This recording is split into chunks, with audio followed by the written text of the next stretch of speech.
ഏഴാം class basic സയൻസിലെ മൂന്നാമത്തെ ചാപ്റ്ററായ the world of electricity, വൈദ്യുതിയുടെ ലോകം എന്ന് പറഞ്ഞ ചാപ്റ്റർ വെറും അരമണിക്കൂർ കൊണ്ട് പഠിച്ചെടുത്താലോ? പരീക്ഷയ്ക്ക് ആവശ്യമുള്ള എല്ലാ കാര്യങ്ങളും ഇൻക്ലൂഡ് ചെയ്തിട്ടുള്ള ഒരു വീഡിയോ ആണിത്.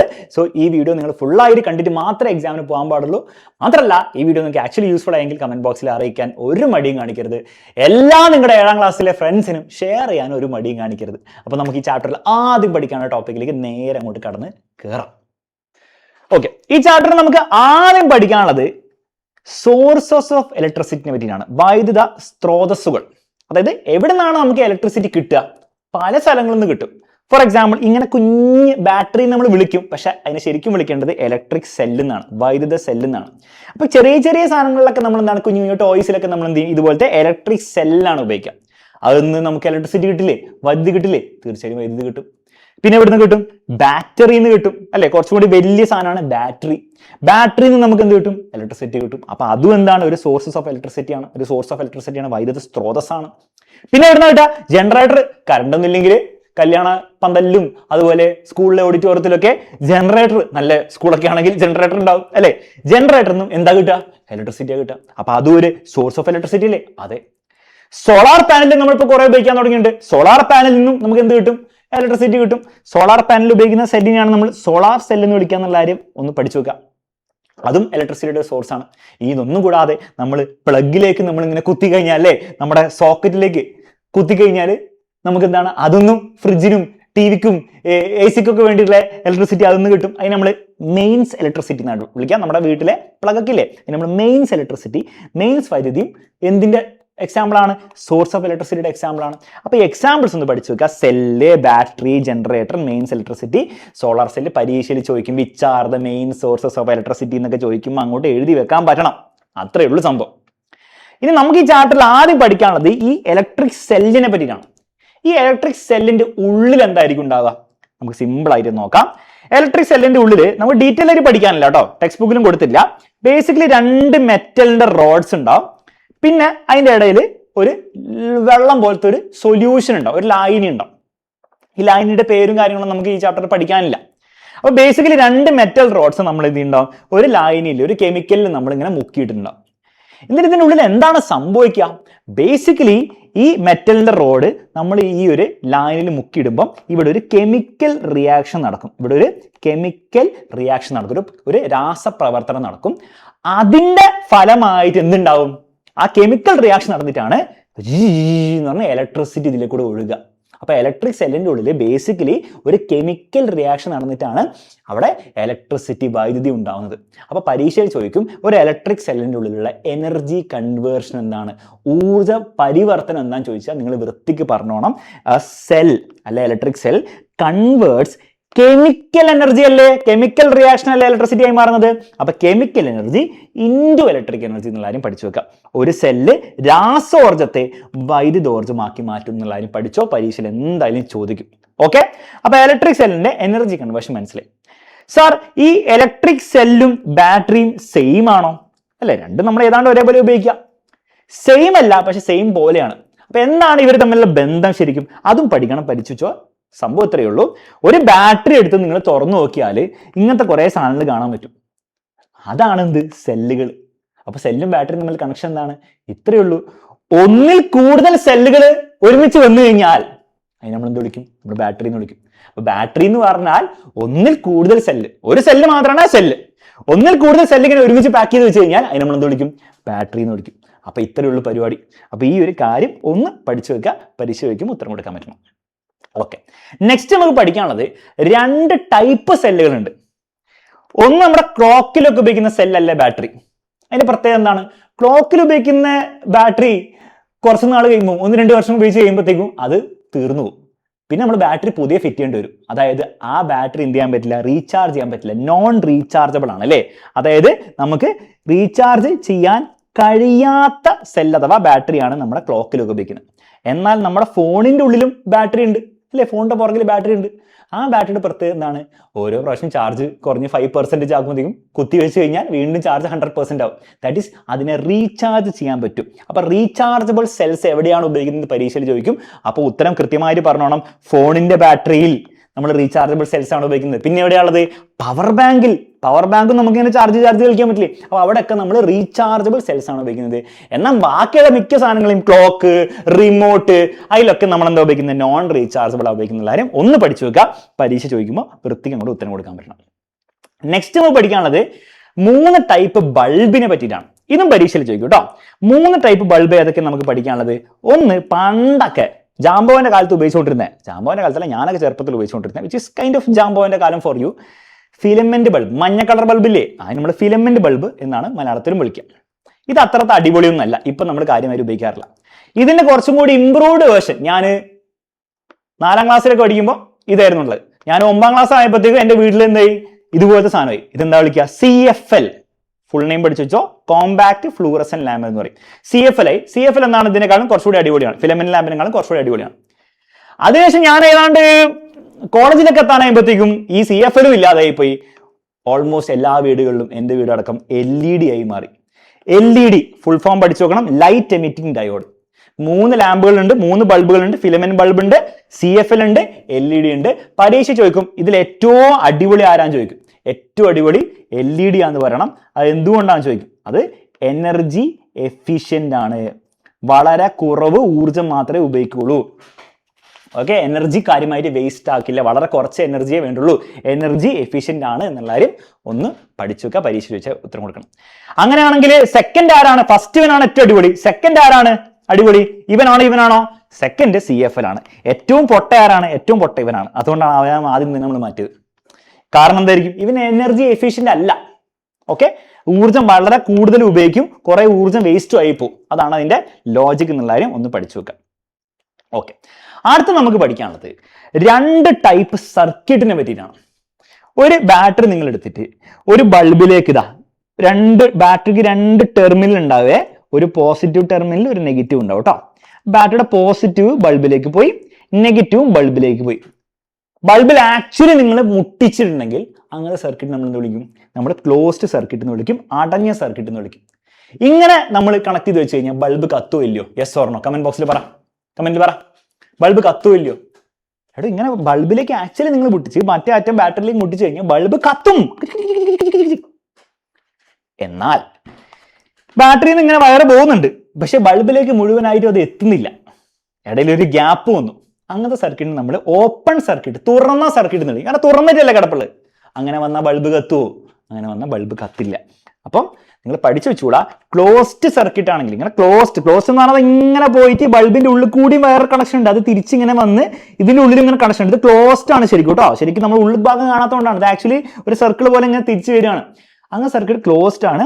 അപ്പൊ കറണ്ട് ഒഴുകും, ഇലക്ട്രിസിറ്റി അപ്പോഴേ ഒഴുകുള്ളൂ, ബൾബ് കത്തും. എന്നാൽ ഇവിടെ നോക്കി, ഇവിടെ ഒരു ഗ്യാപ്പ് വന്നു, അപ്പൊ തിരിച്ചു വരാൻ പറ്റുന്നില്ല, അത് തുറന്നു കിടക്കുകയാണ്. അപ്പൊ അത് തുറന്ന സർക്യൂട്ട് ആണ്, ഓപ്പൺ സർക്യൂട്ട് ആണ്. ബൾബ് കത്തുവോ? ബൾബ് കത്തില്ല എന്നുള്ള കാര്യം മനസ്സിലാക്കുക. ഇലക്ട്രിസിറ്റി ഒഴുകില്ല. സാർ, ബാറ്ററി ഇങ്ങനെ തുടങ്ങി ഇവിടെ വരെങ്കിലും ഇലക്ട്രിസിറ്റി ഒഴുകുവോ? ഇല്ല. ഇലക്ട്രിസിറ്റി ഒഴുകണമെങ്കിൽ ഒരു വയർ ഇങ്ങനെ തൂക്കിയിട്ടാ പോരാ, ആ വയർ ക്ലോസ്ഡ് ആയിരിക്കണം, എന്നാൽ മാത്രമേ ഇലക്ട്രിസിറ്റി ഒഴുകൂ എന്നുള്ള കാര്യം ഒന്ന് പഠിച്ചു വെക്കുക. പരീക്ഷ ചോദിച്ചു കഴിഞ്ഞാൽ ഉത്തരം കൊടുക്കാൻ പറ്റണം. ഓക്കെ, അങ്ങനെയാണ് അടുത്ത ചോദ്യം. 2 സർക്യൂട്ട് നിങ്ങൾക്ക് ഇവിടെ കാണാൻ പറ്റും. ഇതിൽ ഏത് സർക്യൂട്ടിലെ ബൾബാണ് ആക്ച്വലി കത്തുക? രണ്ടും പിക്ചറിൽ കത്തുന്ന പോലെ കാണാൻ പറ്റും, പക്ഷേ ഒരു സർക്യൂട്ടിലെ ബൾബ് മാത്രമേ കത്തുള്ളൂ. ഏതാണെന്നുള്ള കാര്യം ഒന്ന് കമന്റ് ബോക്സിൽ പറഞ്ഞേ, നോക്കട്ടെ. സിമ്പിൾ. ഇവിടെ ഒരു മരക്കഷ്ണമാണുള്ളത്, ഇവിടെ ഒരു കോപ്പറിന്റെ വയർ ആണുള്ളത്, അല്ലെങ്കിൽ കോപ്പറിന്റെ കഷ്ണമാണുള്ളത്. ഈ മരക്കഷ്ണത്തിന്റെ പ്രശ്നം എന്താണ്? ഇത് ക്ലോസ്ഡ് സർക്യൂട്ട് ഒക്കെ തന്നെയാണ് അല്ലെ? നോക്കുമ്പോൾ ഒറ്റയടിക്ക് നോക്കുമ്പോൾ ക്ലോസ്ഡ് സർക്യൂട്ട് ആണ്, പക്ഷെ പ്രശ്നം എന്താണ്? ക്ലോസ്ഡ് സർക്യൂട്ട് അല്ല. കാരണം എന്താണ്? ഈ മരം ഇലക്ട്രിസിറ്റിനെ കടത്തി വിടില്ല. മരം പറയും ഇലക്ട്രിസിറ്റി എന്റെ ഉള്ളിൽ കൂടി കറണ്ട് കടന്നു പോകാൻ പറ്റില്ല പറയും. അപ്പൊ എന്ത് പറ്റില്ല? അപ്പൊ കറണ്ട് ഇങ്ങനെ ഫുള്ള് തിരിച്ച് ഇവിടെ എത്തില്ല. കറണ്ട് തിരിച്ചെത്തില്ല, കറണ്ട് ഒഴുകില്ല. ദാറ്റ് ഈസ്, ഈ ബൾബ് കത്താൻ പോകുന്നില്ല. കാരണം മരം കറണ്ടിനെ കടത്തി വിടില്ല. എന്നാൽ കോപ്പറിന് ഈ പ്രശ്നമൊന്നുമില്ല. കോപ്പർ ഫുൾ ഫ്രീ ആണ്. പോയിക്കോ അത്ര വെച്ചാൽ പോയിക്കോ, ഒരു വിഷയമുള്ള കാര്യമല്ല. കോപ്പർ കറണ്ടിനെ, ഇലക്ട്രിസിറ്റിനെ കടത്തിവിടും. അതുകൊണ്ട് ഇവിടുത്തെ ബൾബ് കത്തും. ദിസ് ബൾബിൽ കത്തൽ. അങ്ങനെ കറണ്ടിനെ കടത്തി വിടുന്ന ആൾക്കാരുണ്ട്, കടത്തി വിടാത്ത ആൾക്കാരുണ്ട്. ഇവർക്ക് പേരുണ്ട്, പേര് പഠിച്ചു വെക്കണം, എക്സാമ്പിൾസും പഠിച്ചു വെക്കണം. കറണ്ടിനെ കടത്തി വിടുന്ന ആൾക്കാരാണ് കണ്ടക്ടേഴ്സ് അഥവാ ചാലകങ്ങൾ. കറണ്ടിനെ കടത്തി വിടാത്ത ആൾക്കാരാണ് ഇൻസുലേറ്റേഴ്സ്, മലയാളത്തിൽ ഇൻസുലേറ്റേഴ്സ് എന്നാണ് വിളിക്കുക. കണ്ടക്ടേഴ്സിന്റെ എക്സാമ്പിൾ പഠിച്ചു വെക്കുക. ഇരുമ്പ്, ഗോൾഡ്, നമ്മൾ കണ്ട കോപ്പർ, സ്റ്റീല്, ഗ്രാഫൈറ്റ്, ബേസിക്കലി മിക്ക മെറ്റൽസും അല്ലെ, എല്ലാ മെറ്റൽസും. പിന്നെ വെള്ളവും അത്യാവശ്യം നല്ല കണ്ടക്ടറാണ്. അതുകൊണ്ടാണ് നമ്മൾ നനഞ്ഞ കൈ കൊണ്ട് സ്വിച്ച് ഓൺ ആക്കരുതെന്ന് പറയുന്നത്. ഷോക്ക് അടിക്കും, കാരണം വെള്ളം കണ്ടക്ടറാണ്. എന്നാൽ കണ്ടക്ടേഴ്സ് അല്ലാത്ത ഇൻസുലേറ്റേഴ്സ് ആരൊക്കെയാണ്? നമ്മുടെ മരക്കഷ്ണം, പേപ്പർ, പ്ലാസ്റ്റിക്, തുണി, ഇവരൊന്നും കറണ്ടിനെ കടത്തിവിടില്ല. ഇവരൊക്കെ ഇൻസുലേറ്റേഴ്സ് ആണെന്നുള്ള കാര്യം ഒന്ന് പഠിച്ചു വെക്കുക. സിമ്പിളാണ്, ബുദ്ധിമുട്ടൊന്നുമില്ല. ഓക്കെ, അപ്പൊ ഇത് എക്സാമിൽ ചോദിക്കും കേട്ടോ. ഇതൊക്കെ എക്സാമ്പിൾ എഴുതാൻ പറഞ്ഞാൽ എക്സാമ്പിൾ അങ്ങോട്ട് എഴുതി വെക്കണം. ഓക്കെ, അടുത്ത നമുക്ക് പഠിക്കാനുള്ളത്, ഒരു സർക്യൂട്ട് നമ്മൾ വരയ്ക്കുന്ന സമയത്ത് നമ്മൾ ഓരോരോ സാധനങ്ങൾക്ക് ഓരോരോ സിമ്പിൾ ഉപയോഗിക്കും, ഒരു ചിഹ്നങ്ങൾ ഉപയോഗിക്കും. ആ ചിഹ്നങ്ങൾ ഐഡന്റിഫൈ ചെയ്യാൻ 100% എക്സാമിൽ ചോദ്യം വരും. അപ്പോൾ എന്തെങ്കിലുമൊക്കെ തരും, ഇതെന്താണെന്ന് ചോദിക്കും, ഇതെന്താന്ന് ചോദിക്കും, ഇതെന്താന്ന് ചോദിക്കും, ഇതെന്താ എന്നൊക്കെ ചോദിക്കും. അപ്പൊ നമുക്ക് ഉത്തരം കൊടുക്കാൻ പറ്റണ്ടേ? ഉത്തരം കൊടുക്കാൻ പറ്റണം. അപ്പൊ ഇതിന് പഠിക്കണം. സിമ്പിൾ ആണ്, നോക്കിക്കോ. ഫസ്റ്റ്, ഒരു കണ്ടക്ടിങ് വയർ, ഒരു ചാലക കമ്പി, ഒരു വയർ എങ്ങനെയാ കാണിക്കുക? ഒരു നേരെയുള്ള വര വെച്ച് കാണിക്കുക. സിമ്പിൾ. സ്വിച്ച് ഓഫും സ്വിച്ച് ഓണും ഉണ്ട്. അപ്പൊ സ്വിച്ചിനെ നമ്മൾ ഇങ്ങനെ രണ്ട് കുത്തു വെച്ചിട്ടും പിന്നെ ഒരു വടി വെച്ചിട്ട് കാണിക്കുക. സ്വിച്ച് ഓൺ ആണെങ്കിൽ അതിങ്ങനെ അടഞ്ഞിട്ടായിരിക്കും കാണിക്കുക. ദാ ഈ രീതിയിലായിരിക്കും കാണിക്കുക. എന്നാൽ സ്വിച്ച് ഓഫ് ആണെങ്കിൽ, ഓഫ് സ്വിച്ച് ആണെങ്കിൽ, ഇതുപോലെ ഓഫ് ആണെങ്കിൽ നമ്മൾ ഇതിങ്ങനെ തുറന്നിട്ടായിരിക്കും കാണിക്കുക. ഒന്ന് പഠിച്ചു വെക്കാൻ ബുദ്ധിമുട്ടൊന്നും ഇല്ല. അപ്പൊ സ്വിച്ച് ഓൺ ആണെങ്കിൽ അടഞ്ഞിട്ടായിരിക്കും ഉണ്ടാവുക, സർക്യൂട്ട് ക്ലോസ്ഡ് ആയി കറണ്ട് ഒഴുകും. എന്നാൽ സ്വിച്ച് ഓഫ് ആണെങ്കിൽ തുറന്നിട്ടായിരിക്കും ഉണ്ടാവുക, സർക്യൂട്ട് ഓപ്പൺ ആണ്, കറണ്ട് ഒഴുകില്ല. സെല്ല് എന്ന് പറഞ്ഞാൽ ബാറ്ററിയുടെ ഏറ്റവും ചെറുത് അല്ലേ. സെല്ല് ശരിക്കും ഇങ്ങനെ ആയിരിക്കും ഉണ്ടാവുക അല്ലേ, ഒരു സാധനം മാത്രമായിട്ട് നിൽക്കുമ്പോൾ സെല്ല് ഉണ്ടാവുക. അതിന് നമ്മൾ ഒരു വലിയ വടി ഒരു ചെറിയ വടി വെച്ച് കാണിക്കുക. അപ്പൊ ബാറ്ററി എങ്ങനെ കാണിക്കുക? ഇവിടെ ബാറ്ററി എന്ന് പറഞ്ഞാൽ ഒന്നിൽ കൂടുതൽ സെല്ലേ, രണ്ട് സെല്ലും കൂടി ഒരുമിച്ച് വന്നാൽ ബാറ്ററി. അപ്പൊ എങ്ങനെ കാണിക്കുക? ഒരെണ്ണത്തിന് ഇങ്ങനെയാണ് കാണിക്കുകയെങ്കിൽ ഒന്നിങ്ങനായി ഒന്നും കൂടി കാണിച്ചാൽ പോരെ? മതി, അത്രേ ഉള്ളൂ. ഒരു വലിയ വടി ചെറിയ വടി, പിന്നെ വീണ്ടും ഒരു വലിയ വടി ചെറിയ വടി, അത്രേ ഉള്ളൂ പരിപാടി. അപ്പൊ ഇത് മനസ്സിലാക്കാൻ ബുദ്ധിമുട്ടില്ല സാർ. അടുത്ത പറഞ്ഞോ. ഒരു അൺലിറ്റ് ബൾബ്, കത്താത്ത പ്രകാശിക്കാത്ത ബൾബ്, ഇങ്ങനെ ഒരു സർക്കിൾ വരയ്ക്കുക, എക്സ് ഇടുക. അപ്പൊ സാർ കത്തുന്ന ബൾബോ ഗ്ലോയിങ് ബൾബോ? ഇങ്ങനെ സർക്കിൾ വരയ്ക്കുക, എക്സ് ഇടുക, കത്തുന്നു കാണിക്കാൻ വേണ്ടി വരച്ച് വെക്കാം. നമ്മൾ അങ്ങനെയല്ലേ പണ്ടൊക്കെ ഇങ്ങനെ സ്കൂളിൽ പഠിക്കുമ്പോൾ ഈ സൂര്യനൊക്കെ ഇങ്ങനെ വരയ്ക്കില്ല, എന്നിട്ട് സൂര്യന് ലൈറ്റ് വരുന്നു കാണിക്കാൻ വേണ്ടിയിട്ട് ഒരു വലിയ ചെറിയ വടി വലിയ വടി ചെറിയ വടി വലിയ വടി ചെറിയ വടി വലിയ വടി. ഈ പരിപാടിയൊക്കെ ഇല്ലേ? ഇത് ഞാൻ വരച്ചിട്ട് എനിക്ക് സ്കൂളിൽ പ്രൈസ് ഒക്കെ കിട്ടിയിട്ടുണ്ട് 3ാം ക്ലാസ്സിൽ. ശരിക്കും ഇങ്ങനെ ഒരു പെയിന്റിംഗ് ഒക്കെ വരച്ച് ഇവിടെ ഒരു മരം ഉണ്ടാവും, മരത്തിൽ തോള ഉണ്ടാവും. ഇന്ന് വരെ ഞാൻ മരത്തിൽ തോള കണ്ടിട്ടില്ല, എന്നാലും നമ്മുടെ മരത്തിൽ തോള ഉണ്ടാവും. പിന്നെ കാക്ക ഉണ്ടാവും, പിന്നെ ഇങ്ങനെ ചെടികൾ ഉണ്ടാവും. അങ്ങനെ പരിപാടിയൊക്കെ. എനിവേ പോയിന്റ് ഇസ്, ഇതിങ്ങനെ കാണിച്ചു കഴിഞ്ഞാൽ ഗ്ലോയിങ് ബൾബാണ്, കത്തുന്ന ബൾബാണ് എന്നുള്ള കാര്യം മനസ്സിലാക്കാം. ബസർ എന്ന് പറഞ്ഞ സാധനമുണ്ട്, അതിന് നമ്മൾ ഇങ്ങനെ കാണിക്കാം. ഓക്കെ, ബേസിക്കലി ഒരു സർക്കിളിന്റെ പകുതി ഒരു സ്റ്റാൻഡിൽ നിൽക്കുന്ന ടേബിൾ പോലെ ഉണ്ടാവും അല്ലേ, ഒരു ടേബിൾ അതുപോലെ ഉണ്ടാവും. മിനി മോട്ടർ കാണിക്കാൻ സിമ്പിൾ ആണ്. കുഞ്ഞു മോട്ടറിൽ നമ്മൾ ചെറിയ ടോയ്സിലൊക്കെ ഉണ്ടാവുന്നത്. അപ്പൊ അതിനെ എം വെച്ച് കാണിക്കുക, സർക്കിളിന്റെ എം വെച്ച് കാണിക്കുക. LED കാണിക്കാൻ വേണ്ടിയിട്ട് ഒരു ട്രയാങ്കിൾ, ത്രികോണം വരയ്ക്കുക, ഒരു വര വരയ്ക്കുക. ഒരു ട്രയാങ്കിൾ വരയ്ക്കുക, ത്രികോണം വരയ്ക്കുക, വര വരയ്ക്കുക, പിന്നെ അപ്പുറത്തും വര വരയ്ക്കുക. LED ലൈറ്റ് വരുന്ന കാണിക്കാൻ വേണ്ടിയിട്ട് 2 ആരോസ് ഇതാ ഇങ്ങനെ ലൈറ്റ് വരില്ല, LED കാണിക്കാൻ വേണ്ടിയിട്ട്. അത്രേ ഉള്ളൂ. അപ്പൊ ഈ സിമ്പിൾസ് ഒന്ന് പഠിച്ചു വെക്കാം. മിക്കവാറും ഈ ബൾബിന്റെ ഒക്കെ ആയിരിക്കും ചോദിക്കുക, ഇത് കത്തുന്ന ബൾബാണോ കത്താത്ത ബൾബാണോ ഒക്കെ ചോദിക്കാൻ ചാൻസ് ഉണ്ട്. വന്നു കഴിഞ്ഞാൽ എളുപ്പത്തിൽ അങ്ങോട്ട് ഉത്തരം കൊടുക്കണം, ഒരു ബുദ്ധിമുട്ടുണ്ടാകാൻ പോകുന്നില്ല. ഇതുകൂടാതെ 4 ടൂൾസിന്റെ ഉപകരണങ്ങളുടെ പേരും പഠിച്ചു വെക്കണം. ഫസ്റ്റ് പ്ലെയർ അല്ലെ, നമ്മൾ കട്ട് ചെയ്യാൻ വേണ്ടി ഉപയോഗിക്കുന്ന പ്ലെയറില്ലേ, കട്ടിംഗ് പ്ലെയേഴ്സ് അഥവാ മലയാളത്തിൽ കട്ടിംഗ് പ്ലെയർ എന്ന് വിളിക്കും. പിന്നെ സ്ട്രിപ്പർ എന്ന് പറഞ്ഞാൽ എന്താണ്? നമുക്ക് വയറിന്റെ ഇൻസുലേഷൻ ഒക്കെ, ഈ വയറിന്റെ ഇൻസുലേഷൻ മാത്രം വലിച്ചു കളയാണെങ്കിൽ നമ്മൾ ഉപയോഗിക്കുന്ന സാധനമാണ് സ്ട്രിപ്പർ എന്ന് പറഞ്ഞ സാധനം എന്നുള്ള കാര്യം പഠിച്ചു വെക്കുക. സ്ക്രൂ ഡ്രൈവർ സ്ക്രൂ ചെയ്യാൻ വേണ്ടിയിട്ട് അല്ലേ, സ്ക്രൂ ഡ്രൈവർ നമ്മൾ ഉപയോഗിക്കും. ടെസ്റ്റർ ഒരു സർക്യൂട്ടിൽ അല്ലെങ്കിൽ സോക്കറ്റിൽ കറണ്ട് ഉണ്ടോ എന്നറിയാൻ വേണ്ടി ഉപയോഗിക്കുന്ന സാധനമാണ് ടെസ്റ്റർ. അതിലൊരു ഓറഞ്ച് കളർ ലൈറ്റ് കത്തിയാൽ കറണ്ട് ഉണ്ടെന്ന് മനസ്സിലാക്കാം, ഇല്ലെങ്കിൽ കറണ്ട് ഇല്ല എന്ന് മനസ്സിലാക്കാം, ടെസ്റ്റർ. അപ്പൊ ഈ 4 ടൂൾസിന്റെ പേരും ബേസിക് ആയിട്ട് എന്തിനാണ് ഉപയോഗിക്കുന്നതെന്ന് മനസ്സിലാക്കി വെച്ചാൽ മതി, പരീക്ഷ ചോദിക്കുമ്പോൾ ഉത്തരം കൊടുക്കാൻ പറ്റും. ഈ കറണ്ടിന് കുറെ നല്ല കാര്യങ്ങൾ നമ്മൾ പറഞ്ഞു, പക്ഷെ എല്ലാം നല്ല കാര്യങ്ങളല്ല. അതിനൊരു വലിയ പ്രശ്നമുണ്ട്, കറണ്ട് ചിലപ്പോൾ ഷോക്ക് അടിക്കാം അല്ലേ. നമ്മൾ നനഞ്ഞ കൈ കൊണ്ട് തൊട്ടാൽ അല്ലെ ഏതെങ്കിലും ഇലക്ട്രിക്കൽ ഡിവൈസ് വല്ല കേടായിരിക്കുമ്പോൾ നമ്മൾ തൊട്ട് കഴിഞ്ഞാൽ ഷോക്ക് അടിക്കാനുള്ള ചാൻസ് ഉണ്ട്. അപ്പോൾ നമ്മൾ സൂക്ഷിക്കണം. ഓക്കെ, അപ്പോൾ നമ്മൾ തൊട്ട് കഴിഞ്ഞാൽ ഷോക്ക് അടിക്കും. ഷോക്ക് എന്ന് പറഞ്ഞാൽ ബേസിക്കലി എന്താണ്? കറണ്ട് നമ്മുടെ ബോഡിയുടെ ഉള്ളിൽ കൂടെ നിലത്തേക്ക് പോകുന്നതാണ് ഷോക്ക്. അപ്പൊ എക്സാമിൽ ചോദിക്കാം, ഈ ബോഡിയുടെ ഉള്ളിൽ കൂടെ എങ്ങനെയാണ് പോകുന്നത് ചോദിക്കും. അപ്പൊ നിങ്ങൾ പഠിച്ചു വെച്ചോ, നമ്മുടെ ബോഡിയുടെ ഉള്ളിൽ കുറെ ലിവിങ് സെൽസ് ഇല്ലേ, ആ ലിവിങ് സെൽസിൽ വാട്ടർ കണ്ടന്റ് ഉണ്ട്, ജലത്തിന്റെ കണ്ടന്റ് ഉണ്ട്. അതിലും ആ വാട്ടർ എന്താണ്, ഒരു കണ്ടക്ടറാണ്. അപ്പൊ നമ്മുടെ ലിവിങ് സെൽസിൽ വെള്ളമുണ്ട്, വെള്ളം ഒരു കണ്ടക്ടർ ആയതുകൊണ്ട് വെള്ളമാണ് ഈ കറണ്ടിനെ, ഇലക്ട്രിസിറ്റിനെ കടത്തിവിടുന്നത്. അങ്ങനെയാണ് നമുക്ക് ഷോക്ക് അടിക്കുന്ന കാര്യം ഒന്ന് പഠിച്ചു വെച്ചേക്കുക. ബാക്കിയുള്ളത് ഇത് ഫുള്ള് വായിക്കണമെന്നില്ല, വേണമെങ്കിൽ ഒന്ന് പോസ് ചെയ്തിട്ട് ഒന്ന് വായിച്ചു വെക്കുക, അത്രേ ഉള്ളൂ. ഈ ഇലക്ട്രിക് ഷോക്കിന്റെ ഏറ്റവും വലിയ പ്രശ്നം എന്താണ്, ഭയങ്കരമായിട്ട് ഷോക്ക് അടിച്ചു കഴിഞ്ഞാൽ ചിലപ്പോൾ എന്താണ്, കാർഡിയാക് അറസ്റ്റ് ഉണ്ടാവാനുള്ള ചാൻസ് ഉണ്ടെന്നുള്ള കാര്യം ഒന്ന് പഠിച്ചു വെച്ചേക്കുക, പരീക്ഷയിൽ ചോദിക്കാം. അപ്പൊ നമ്മുടെ ജീവനുള്ള കോശങ്ങളിൽ വെള്ളത്തിന്റെ സാന്നിധ്യം ഉള്ളത് കൊണ്ടാണ് ശരീരം വൈദ്യുത ചാലകമാകുന്നുള്ള കാര്യം ഒന്ന് പഠിച്ചു വെക്കുക. പരീക്ഷ ചോദിക്കും, why is our body a conductor? നമ്മുടെ ശരീരം എന്തുകൊണ്ടാണ് ചാലകം? നമ്മുടെ ലിവിങ് സെൽസിൽ വെള്ളം ഉള്ളത് കൊണ്ടാണെന്ന് പറഞ്ഞു വെച്ചാൽ മതി. ഓക്കെ, അപ്പൊ ഈ ഒരു കാര്യം ഒന്ന് പഠിച്ചു വെക്കുക എന്നുള്ള കാര്യം മനസ്സിലാക്കാം. റെഡി. അടുത്ത നമുക്ക് മനസ്സിലാക്കേണ്ടത്, നമ്മുടെ സെല്ലിനെ പറ്റി പഠിച്ചു, ബാറ്ററിനെ പഠിച്ചു. ഇവർക്ക് മാത്രമാണോ ഇലക്ട്രിസിറ്റി തരിക? അല്ല, നമുക്ക് ജനറേറ്റർ ഉപയോഗിച്ചിട്ടും ഇലക്ട്രിസിറ്റി ഉണ്ടാക്കാം. ഈ ജനറേറ്ററിന്റെ ഉള്ളിൽ എങ്ങനെയാണ് ഇലക്ട്രിസിറ്റി ഉണ്ടാകുന്നത് ചിലപ്പോൾ പരീക്ഷയിൽ ചോദിക്കും. അതിന് ഡീറ്റെയിൽ ആയിട്ട് ചോദിക്കൂല, അതിൽ ഊർജ്ജമാറ്റം മാത്രമേ ചോദിക്കുള്ളൂ, എനർജി കൺവേർഷൻ മാത്രമേ ചോദിക്കുള്ളൂ. അപ്പൊ ഒന്ന് പഠിച്ചു വെക്കുക. Generator produces electricity using energy from fuels. നമ്മൾ എന്തെങ്കിലും ഇന്ധനം നിറക്കേണ്ടതിൽ തന്നെ ഇലക്ട്രിസിറ്റി ഉണ്ടാവുമോ? ഇല്ല. അപ്പൊ ഒന്നെങ്കിൽ പെട്രോള്, അല്ലെങ്കിൽ കെറോസിൻ, അല്ലെങ്കിൽ ഡീസൽ, അല്ലേ? അപ്പൊ ഒന്നെങ്കിൽ പെട്രോൾ, മണ്ണെണ്ണ, ഡീസലൊക്കെ ഒഴിച്ചിട്ട് നമ്മൾ എന്ത് ചെയ്യണം, അതിൽ നിന്നാണ് ഈ ജനറേറ്റർ ഇലക്ട്രിസിറ്റി ഉണ്ടാക്കുക. അപ്പൊ എന്താണ് ഇതിന്റെ എനർജി കൺവേർഷൻ? പഠിച്ചു വെച്ചോ മക്കളെ. ആദ്യം ഈ പെട്രോളും കെറോസിനും ഡീസലും എന്ന് പറഞ്ഞാൽ കെമിക്കൽസ് ആണ്. അപ്പൊ ആദ്യമുള്ള എനർജി എന്താണ്? കെമിക്കൽ എനർജിയാണ്. അപ്പൊ ഫസ്റ്റ് ഈ കെമിക്കൽ എനർജിയാണ് ഉള്ളത് എന്നുള്ള കാര്യം മനസ്സിലാക്കുക. രാസോർജ്ജമാണ് ഉള്ളത്. എന്നിട്ട് അത് എന്തായി മാറും? ഈ ജനറേറ്ററിന്റെ ഉള്ളിൽ ഈ ഡീസലാണ് നിറയ്ക്കുന്നത് വെച്ചോ. ഡീസൽ ആദ്യം കത്തിക്കും, കത്തിക്കും. ആ കത്തിച്ചിട്ട് ആ എനർജി ഉപയോഗിച്ചിട്ട് എന്ത് ചെയ്യും? ഇവിടെ ഒരു ടർബൈൻ കാണുന്നില്ലേ? ആ ടർബൈൻ കടന്ന് ഡ്ന്ന് കറങ്ങണം. അതുകൊണ്ട് ഒച്ച വരുന്നുണ്ട്, ജനറേറ്ററിന് ഒച്ച വരുന്നുണ്ട്. ഈ ടർബൈൻ കടന്ന് കറങ്ങുകയാണ്. ഈ ടർബൈൻ കറങ്ങുന്ന എനർജി നമ്മൾ എന്താ വിളിക്കുക? പഠിച്ചു വെച്ചോ അറിയില്ലെങ്കിൽ, കറങ്ങുന്ന എനർജി മെക്കാനിക്കൽ എനർജി അഥവാ യാന്ത്രികോർജ്ജമായി മാറും. അപ്പൊ കെമിക്കൽ എനർജി എന്തായി മാറും? മെക്കാനിക്കൽ എനർജിയായി മാറും. രാസോർജ്ജം യാന്ത്രികോർജ്ജമായി മാറും. ആ ടർബൈൻ കടന്ന് കറങ്ങുന്നതിന്റെ ഫലമായിട്ടാണ് ഇവിടെ ഇലക്ട്രിസിറ്റി ഉണ്ടാവുന്ന കാര്യം പഠിച്ചു വെക്കുക. ആ മെക്കാനിക്കൽ എനർജി വേറെ എന്തായി മാറും? അത് ഇലക്ട്രിക് എനർജി അഥവാ വൈദ്യോർജ്ജമായി മാറും. ഇതിനെപ്പറ്റി കൂടുതൽ എങ്ങനെയാണ് ഈ മെക്കാനിക്കൽ എനർജി കറങ്ങുന്ന പരിപാടി, എങ്ങനെയാണ് ഇലക്ട്രിസിറ്റി ഉണ്ടാവുന്ന കാര്യം 10ാം ക്ലാസ്സിൽ നമുക്ക് പഠിക്കാണ്ട്. പക്ഷെ തൽക്കാലം ഇപ്പോൾ പഠിച്ചു വെക്കുക എന്താണ്? കെമിക്കൽ എനർജി മെക്കാനിക്കൽ എനർജി ആവും, മെക്കാനിക്കൽ എനർജി ഇലക്ട്രിക്കൽ എനർജി ആവുന്ന കാര്യം ഒന്ന് പഠിച്ചു വെക്കുക. പരീക്ഷ ചോദിക്കും, ചോദിച്ചു കഴിഞ്ഞാൽ ഈസി ആയിട്ട് അങ്ങോട്ട് ഉത്തരം കൊടുക്കണം. ക്ലിയർ ആണല്ലോ? ഓക്കെ. ഇനി വേറെ എന്തൊക്കെ വഴി നമുക്ക് ഇലക്ട്രിസിറ്റി ഉണ്ടാക്കാൻ വേണ്ടി? നമ്മുടെ വീടുകളിലേക്കൊക്കെ ഇലക്ട്രിസിറ്റി വരുന്ന എവിടുന്നാണ്? നമ്മുടെ വീട്ടിലേക്ക് ഇലക്ട്രിസിറ്റി വരുന്ന നല്ലൊരു ശതമാനം ഡാമുകളിൽ നിന്നാണ്. സർ, ഡാമുകളിൽ നിന്ന് ഇലക്ട്രിസിറ്റി ഉണ്ടാവും, ഡാമിൽ വെള്ളമല്ല ഉള്ളത്. അതെ, ഈ ഡാമിൽ നമ്മൾ റിസർവോയർ എന്ന് പറഞ്ഞാൽ ഹൈറ്റിൽ നല്ല വെള്ളം ഇങ്ങനെ വെക്കും. എന്നിട്ട് ഡാം നമ്മൾ തുറന്നു വിടുമ്പോൾ എന്താണ്? ഈ പെൻസ്റ്റോക്ക് പൈപ്പ് എന്ന് പറഞ്ഞ സാധനമുണ്ട്. ബേസിക്കലി ഈ പൈപ്പിലൂടെ ഭയങ്കര സ്പീഡ് എന്താണ് വെള്ളം ഒഴുകി വരും. വെള്ളം ഒഴുകി വരുന്ന വഴിയിൽ നമ്മൾ എന്ത് ചെയ്യും? ഒരു ടർബൈൻ കൊണ്ടുപോയി വെക്കും.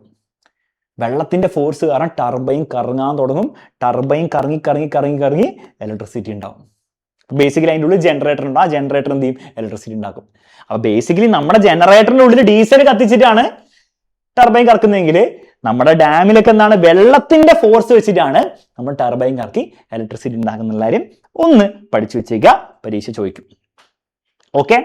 ഇതുകൂടാതെ ഇലക്ട്രിസിറ്റി ഉണ്ടാക്കുന്ന വേറെയും സ്ഥലങ്ങളുണ്ട്, അവരുടെ പേര് മാത്രം പഠിച്ചു വെച്ചാൽ മതി കേട്ടോ. തെർമൽ പവർ സ്റ്റേഷൻ ഉണ്ട്, താപവൈദ്യുത നിലയം. അവിടെ നമ്മൾ ഹീറ്റ് എനർജി ഉപയോഗിച്ചിട്ടാണ്, അല്ലെ, കൽക്കരിയൊക്കെ കത്തിച്ചിട്ട്, കോളൊക്കെ കത്തിച്ചിട്ടുള്ള ഹീറ്റ് എനർജി ഉപയോഗിച്ചിട്ടാണ് നമ്മൾ ഇലക്ട്രിസിറ്റി ഉണ്ടാക്കുന്നത്. ന്യൂക്ലിയർ പവർ സ്റ്റേഷൻ ഉണ്ട്, ആണവോർജ്ജ നിലയമുണ്ട്. ന്യൂക്ലിയർ എനർജി ഉപയോഗിച്ചിട്ട് നമ്മൾ ഇലക്ട്രിസിറ്റി ഉണ്ടാക്കുന്നു. പേരുകൾ പഠിച്ചാൽ കേട്ടോ. പിന്നെ വിൻഡ് മില്ല്, കാറ്റാടി പാടം. വെള്ളം ഒഴുകുന്നതിന് പകരം കാറ്റ് എന്ത് ചെയ്യുന്നു? ഈ ഒരു വിൻഡ് മില്ലിനെ, കാറ്റാടിനെ കറക്കുന്നു. അപ്പൊ ടർബൈൻ കറക്കുന്നു, ഇലക്ട്രിസിറ്റി ഉണ്ടാകും. അപ്പൊ ഇവരുടെ പേരുകളൊന്നും പഠിച്ചു വെച്ചേക്ക്. Other possibilities for electric power generation എന്തൊക്കെയാണെന്ന് ചോദിച്ചു കഴിഞ്ഞാൽ നിങ്ങളൊന്ന് ഉത്തരം കൊടുത്താൽ മതി. ഇതൊന്നും അല്ലാത്ത വേറെ പരിപാടി ഉണ്ടല്ലോ, കറങ്ങണ്ടേ ആവശ്യമില്ലാത്ത, കറങ്ങൊന്നും വേണ്ട, ആരും ഒന്നും കറങ്ങേണ്ട ആവശ്യമില്ല, ശബ്ദമൊന്നും ഇല്ലാണ്ട് ഇലക്ട്രിസിറ്റി ഉണ്ടാക്കുന്ന പരിപാടിയുണ്ട്. ഏതാണ്? ഏറ്റവും റീസെന്റ് ആയി വന്ന നമ്മുടെ സോളാർ എനർജി. സൂര്യന്റെ ലൈറ്റ് വന്നിട്ട് എന്തിൽ വീഴുന്നു? സോളാർ പാനലിൽ വീഴുന്നു. ആരും കറങ്ങൊന്നും വേണ്ട, ആ സോളാർ പാനല് അതിനെ നേരെ എന്ത് ചെയ്യുന്നു? ഇലക്ട്രിസിറ്റി ആക്കി മാറ്റുന്നു. അപ്പോൾ ഈ ഒരു സാധനം പഠിച്ചു വെച്ചോ. Solar cell, basically solar panel വലിയ സാധനമാണെങ്കിലും അതിൻ്റെ ഉള്ളിൽ കുഞ്ഞു എന്താ ഉള്ളത്? സോളാർ സെല്ലുകളാണ് കേട്ടോ ഉള്ളത്. അത് പഠിച്ചു വെച്ചു കേട്ടോ. Solar cell is A device that converse എന്ത് എനർജി? സോളാർ എനർജി, സൂര്യന്റെ എനർജി ടു ഇലക്ട്രിക് എനർജി. സൂര്യനിൽ നിന്നുള്ള ഊർജ്ജം അഥവാ സൗരോർജ്ജം എന്ന് വിളിക്കൂ കേട്ടോ, വൈദ്യുതോർജ്ജമായി മാറ്റുന്ന സംവിധാനമാണ് സോളാർ സെല്ലുകൾ എന്നുള്ള കാര്യം പഠിച്ചു വെക്കുക. ഈ സോളാർ സെല്ല് കുഞ്ഞു സെല്ലാണ്. അതിങ്ങനെ നമ്മളിങ്ങനെ കുറേ സോളാർ സെല്ല് വെക്കുമ്പോഴാണ് നമ്മൾ എന്ത് വിളിക്കുക, ഈ മൊത്തം സാധനത്തിനെ സോളാർ പാനൽ എന്ന് വിളിക്കുക.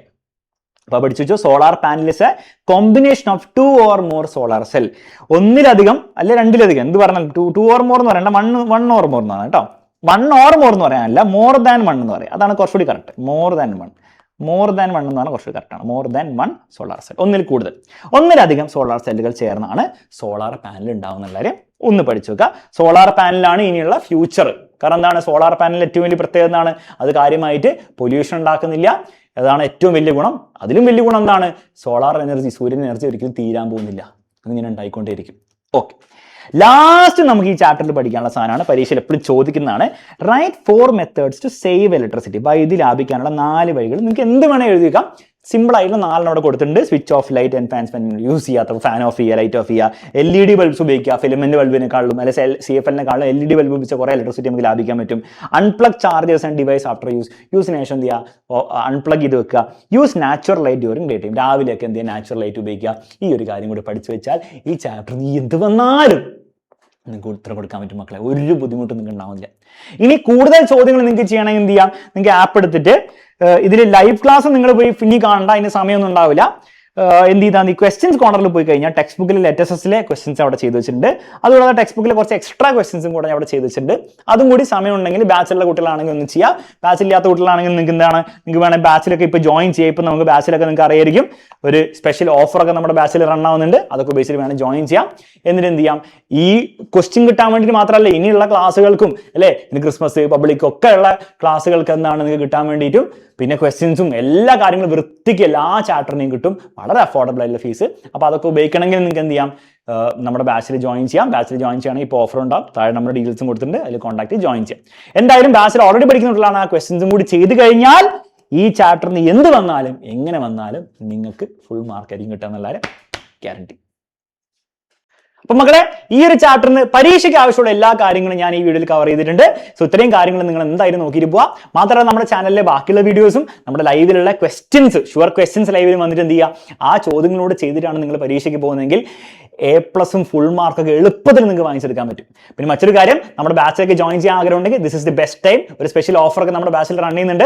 അതൊക്കെ ഉപയോഗിച്ച് ബാച്ചിൽ ജോയിൻ ചെയ്ത് കഴിഞ്ഞാൽ എല്ലാ ചാപ്റ്റേഴ്സിന്റെയും എല്ലാ സബ്ജക്റ്റിന്റെയും ലൈവ് ക്ലാസ് ഒക്കെ ഉപയോഗിച്ച് പ്രോപ്പറായി നിങ്ങൾക്ക് പഠിക്കാം. അതൊക്കെ പഠിച്ചിട്ട് ഈ എക്സാമിന് തലേന്നൊക്കെ വന്നിട്ട് എന്താണ് ഇതുപോലെ ഇരുന്ന് ഈ വീഡിയോസ് കാണുമ്പോഴാണ് മാക്സിമം ബെനിഫിറ്റ് നിങ്ങൾക്ക് കിട്ടുക. അപ്പോൾ അതൊക്കെ ഉപയോഗിക്കണമെങ്കിൽ ഓഫർ ഉണ്ട്. മാത്രമല്ല ബാച്ച് വളരെ അഫോർഡബിൾ ആണ്. അതൊക്കെ ഉപയോഗിച്ച് ജോയിൻ ചെയ്യാം. ബാച്ചിൽ ജോയിൻ ചെയ്യണമെങ്കിൽ താഴെ നമ്പറും ഡീറ്റെയിൽസും കൊടുത്തിട്ടുണ്ട്, അതിൽ ഫോൺ വിളിക്കുക, കാര്യങ്ങൾ അന്വേഷിക്കുക, നേരെ ജോയിൻ ചെയ്യുക. അവിടെ നമുക്ക് അടിപൊളിയായിട്ട് പഠിക്കാം.